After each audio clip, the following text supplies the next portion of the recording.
आज हम बात करने वाले हैं समाकलन के इंटीग्रेशन बाय पार्ट, समाकलन के खंडशः विधि से संबंधित प्रश्नों पे, जिसमें प्रश्न है हमारा x इंटू ई का पावर x का समाकलन क्या होगा।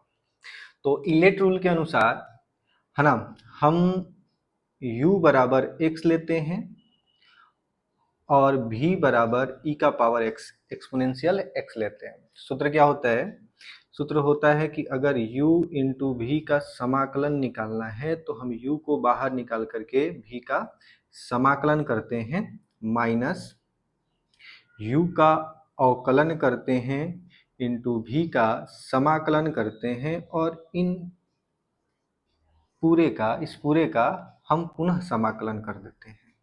यही हमारा इंटीग्रेशन बाय पार्ट का फॉर्मूला है। तो इस आधार पर हम अगर x इंटू ई का पावर x का समाकलन करें, है ना, इसे हम i बराबर ले लेते हैं, ठीक। समाकलन करते हैं तो ये क्या हो जाएगा, ये अपना हो जाएगा i बराबर x को बाहर निकालते हैं, e का पावर x का समाकलन करेंगे, माइनस फिर x का अवकलन करेंगे और फिर से e के पावर x का समाकलन करेंगे और सॉल्व करते हैं। ये x और e का पावर x का समाकलन भी ये खुद ही होता है, इसका अवकलन जो होगा वो 1 होगा और e के पावर x का समाकलन e का power x into D x, यानी x इंटू ई का पावर x माइनस ई का पावर x डी एक्स। यानी आप फिर से इसका समाकलन करोगे तो x इंटू ई का पावर x इंटू माइनस ई का पावर x प्लस सी, यानी इसका जो समाकलन होगा वो इतना होगा। इसी तरीके से यहाँ समझते हैं, यहाँ पर हमें u बराबर क्या लेना है, तो यहाँ पर u बराबर हमें एक्स स्क्वायर लेना है और v बराबर क्या लेना है, तो e का पावर x लेना है। तो अगर हम इसे i बराबर लेके चलें कि i बराबर हमें समाकलन x का पावर 2 इंटू ई का पावर x है, तो हम इस तरीके से लिख सकते हैं कि एक्स स्क्वायर को बाहर निकाल करके एक्सपोनेंशियल x का समाकलन कर लेते हैं। पुनः इसी सूत्र का हम प्रयोग कर रहे हैं ना, माइनस एक्स स्क्वायर का अवकलन और e के पावर x का समाकलन और पूरे का समाकलन। सॉल्व करते हैं।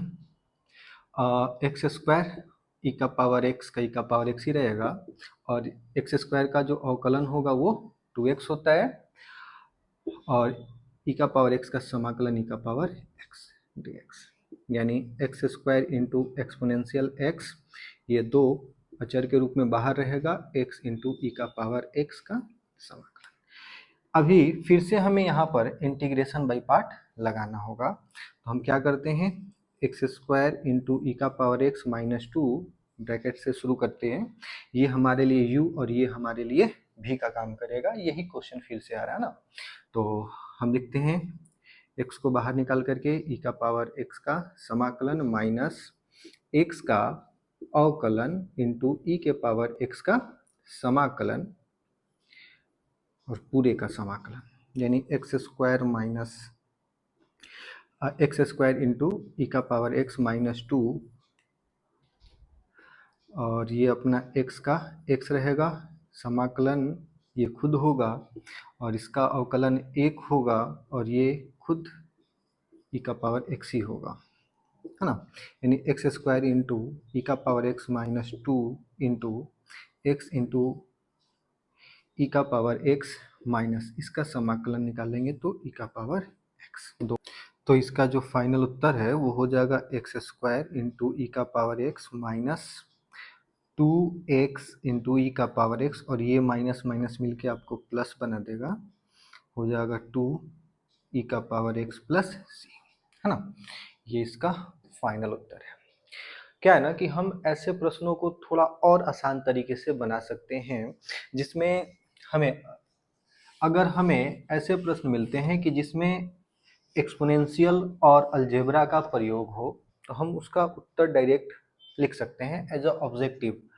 जैसे कि जब भी आपको इस प्रकार का क्वेश्चन मिले, जैसे ये अपना अलजेब्रा है और ये अपना एक्सपोनेंशियल है, तो हमें क्या करना है, एक्सपोनेंशियल को बाहर रख लेना है, ब्रैकेट देना है, ठीक। क्या करना है कि एक्सपोनेंशियल को बाहर रख देना है, ब्रैकेट शुरू करना है इनटू, ठीक। अब जो आपको अलजेब्रा में दे रखा है उसको कॉपी करो, सेम टू सेम लिख दो, x है तो x, ठीक है। हमेशा याद रखेंगे पहला वाला जो टर्म होगा आप प्लस में लोगे, दूसरा माइनस में लोगे, फिर तीसरा प्लस, यानी कि प्लस माइनस का सीक्वेंस चलेगा। तो ये प्लस, तो इस बार अब हमें क्या लेना है, माइनस लेना है, ठीक है। तो सर यहाँ पर क्या लिखेंगे, तो इसका हम क्या करेंगे ना, इसका यहाँ पर अवकलन लिख देंगे। तो x का अवकलन क्या होगा सर, एक, ठीक है। बस यही अपना उत्तर होगा। यानी अगर हम देखें तो ये x इंटू ई का पावर x माइनस ई का पावर x प्लस सी जो इसके बराबर है ना। तो आप इस पे भी आप अप्लाई कर सकते हो। तो करके देखते हैं कि e के पावर x को क्या करते हैं, हम बाहर लिख लेते हैं और पहले इसको कॉपी करते हैं। एक्स स्क्वायर कॉपी हुआ, प्लस का चिन्ह है तो इस बार माइनस आएगा, तो क्या लिखा जाएगा सर, इसका अवकलन, है ना, इसका अवकलन लिखा जाएगा सर। एक्स स्क्वायर का जो अवकलन होता है ना 2x होता है, लिख दिए। फिर यहाँ पर आएंगे प्लस प्लस माइनस प्लस, यहाँ पर अब इसका अवकलन करेंगे, किसका, 2x का। सर 2x का अगर अवकलन करते हैं तो 2x का जो अवकलन होगा वो सिर्फ 2 होगा, तो यहाँ पर 2 प्लस का c। सर रोकना कब है, जैसे ही चर पद यानी x खत्म होता है वो अचर बन जाता है, रुक जाना है। जैसे यहाँ पर x केवल अचर है, रुक गए, यहाँ पर 2 अचर है, रुक गए। अब ये जो अपना उत्तर होगा वो हमारे इस उत्तर से हूबहू मिलता जुलता होगा। यानी कि अगर गुना कराते हो तो कुछ इस तरीके का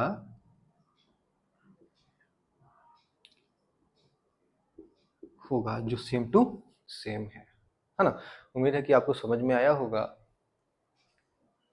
इस विधि को समझने के लिए हमने कुछ प्रश्न ले रखा है ताकि आप इसे भली भांति से समझ सको। जैसे कि x के पावर 3 इंटू ई का पावर x का समाकलन क्या होगा। तो हमने क्या बोला कि e का पावर आप x लिख लोगे और जो अलजेब्रा है उसे जैसा है वैसा कॉपी करोगे, यानी x का पावर 3 है तो x का पावर 3, फिर माइनस दोगे और इसका अवकलन यहाँ पर लिखोगे, यानी कि x के पावर 3 का अवकलन होगा 3x²। फिर ये माइनस है तो इस बार प्लस लिखना है और इसका अवकलन क्या होगा, 6x, है ना। 3 पहले से था और जो पावर में है वो गुना में, यानी 3 दूना 6 और पावर में 1, पावर में 2 था, 1 कम करेंगे तो 1 बचेगा। फिर ये प्लस है तो माइनस, ठीक है। अब इसका अवकलन करेंगे तो 6 होगा। जैसे ही अचर आता है ब्रैकेट बंद प्लस सी, अपना ये उत्तर होगा। बाकी आप e के पावर x का गुना करके आंसर बता सकते हो। उसी तरीके से यहाँ देखते हैं x का पावर 5 इंटू ई का पावर x का समाकलन क्या होगा। तो e का पावर x लिख लेते हैं, ब्रैकेट शुरू करते हैं, x का पावर 5 कॉपी होगा, माइनस इसका अवकलन 5 x का पावर 4, फिर प्लस, माइनस है तो प्लस, इसका पंचौका 20 x का पावर 3, प्लस है तो माइनस, 20 तिहाई 60 x², गुना करेंगे 120 x माइनस 120 ब्रैकेट बंद सी। पता है ना ब्रैकेट बंद कब होगा, जब अचर रह जाएगा तब ब्रैकेट बंद कर देना है। उसी तरीके से यहाँ पर समझते हैं e का पावर x, है ना। तो जैसा है कॉपी कर लेंगे जो अलजेब्रा है, फिर माइनस का चिन्ह, 6x का पावर 5, माइनस है तो प्लस का चिन्ह, 6 पंजे 30, x का पावर 4, प्लस है तो इस बार माइनस का चिन्ह, 4 3 12 यानी कि 120, x का पावर 3, पावर एक एक कम होता है ना, प्लस बढ़ते हैं 36, x का पावर 2, गुना करेंगे 36 दूना 72 यानी कि माइनस 720x, और इसका इस बार करेंगे तो सिर्फ हो जाएगा अपना 720 और लास्ट में c प्लस, है ना। इसी तरीके से इसको समझते हैं। अब यहाँ पर आप डायरेक्ट वो काम नहीं कर सकते हो जो यहाँ पर करते आ रहे हो कि e का पावर x कॉमन रखते हैं और बाकी अलजेब्रा वाले का अवकलन करते जाते हैं। क्यों, क्योंकि यहाँ पर जो है e का पावर x² है, तो इसको पहले हम क्या करते हैं ना, मान लेते हैं कि जो अपना t है वो x² के बराबर है, यानी जो अपना dt है, dt बाई dx वो 2x के बराबर हो जाएगा। इस हिसाब से जो dx है वो dt बटा में 2x के बराबर हो जाएगा। तो हम अपने क्वेश्चन को क्या करते हैं, इसको लिख लेते हैं x इंटू एक्स का पावर 6 इंटू t dt बटा में 2x, क्योंकि मैंने x² को क्या मान रखा है भैया, टी मान रखा है। तो हम यहाँ से लिख सकते हैं क्या, ये x से x के कैंसिल कर लेते हैं, 1/2 अपना बाहर रहेगा। x को क्या लिख सकते हैं, x के पावर 6 को x स्क्वायर का होल पावर 3 लिख सकते हैं। 3 दूना 6 आ जाएगा, ये e का पावर t रहेगा और ये dt रहेगा। एक्स स्क्वायर कहने का मतलब क्या है सर, एक्स स्क्वायर कहने का मतलब t है, यानी जो अपना क्वेश्चन है अब वो कुछ इतना रह जाता है। ठीक है, बस अंतर इतना है कि पहले वाले क्वेश्चन में हर जगह x होता था, अब t है, रूल वही लगेगा। ये 1/2 पहले से था, e का पावर t कॉमन निकाल लेते हैं। t अलजेब्रा है, इसे जैसा है वैसा ही कॉपी करते हैं, माइनस इसका अवकलन प्लस इसका अवकलन माइनस इसका अवकलन प्लस c, है ना। अब जैसा हमको पता है कि हमारे प्रश्न में तो भैया t नहीं था, तो हम क्या करेंगे, t का जो वैल्यू है एक्स स्क्वायर वो पुट करते हैं, तो ये हो जाएगा 1/2 e का पावर एक्स स्क्वायर। यहाँ पर लिख देंगे एक्स स्क्वायर का पावर 3, यहाँ पर लिख लेंगे -3 एक्स स्क्वायर का पावर 2, यहाँ पर लिख लेंगे +6 एक्स स्क्वायर -6 प्लस का c, यानी अपना जो फाइनल उत्तर है x का पावर 6 माइनस 3 एक्स के पावर 4 प्लस 6 एक्स का पावर 2 माइनस 6 प्लस c, और ये अपना फाइनल उत्तर होगा, है ना। उम्मीद है कि आप अब आप इसे अच्छी तरीके से समझ गए होंगे। तो ये जो प्रश्न है, ये प्रश्न आपके लिए है, इस प्रश्न का हल आप हमें कमेंट जरूर करेंगे। ध्यान रहे और पढ़ते रहें। ए भाई तनी सब्सक्राइब कराना दी, साथे साथे लाइक और कमेंट भी कर दी और घंटी वाला बटन दबा दें।